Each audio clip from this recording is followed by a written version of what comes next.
ভাইয়া তোকে লেগে তিলের ভাজা খাবি?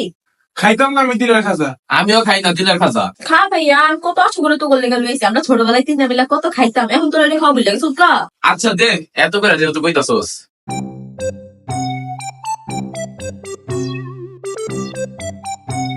ভাইয়া তোকে লোক আমার একটা কথা ছিল।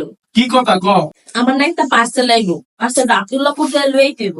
তোরা দুটো একটু যাই আমার পার্সেল ডাই না দে। ফাও কত গায়ে লাভ দেয়, আমরা কোন জায়গায় যাইতে পারবো না এখন। পারবি কেমনে? খাওয়ার বেলায় তো ঠিকই খাইছস, কেউ কিছু দিলে না খাইতে অনেক মজা লাগে, মানুষ মজায় মজায় খায়, কিন্তু কোনো কামের কথা কইলে তখন শুনলে ফুসকা করে।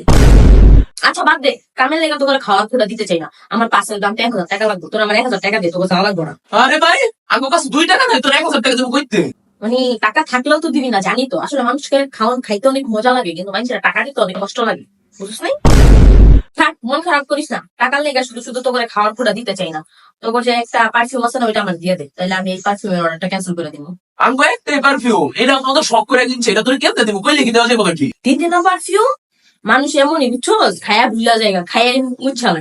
খাওয়ার সময় কি মজা করে খাইলি। সাই তাড়াতাড়ি তাড়াতাড়ি এখন যাওয়া লাগবো। কই যাবি ভাইয়া? পার্সেল আনতে যাবি? না রে বোন, আমার দ্বারা যদি সম্ভব হইতো আমার পেটটা চিপ দিয়ে তোর তিলের খাতা বাইর করে দিয়ে দিতাম, কিন্তু এটা তো আর সম্ভব না। এটা লাগে 5 টাকা একটা তিলের খাতা কিনতে যাইতাছে তোর লেগা। আচ্ছা তাই ভালো, কিনা দিয়ে দে। তোর তিলের খাজা খাওয়া তো আর কোনো লাভ হইলো না, ইনভেস্ট অন্তত 2000।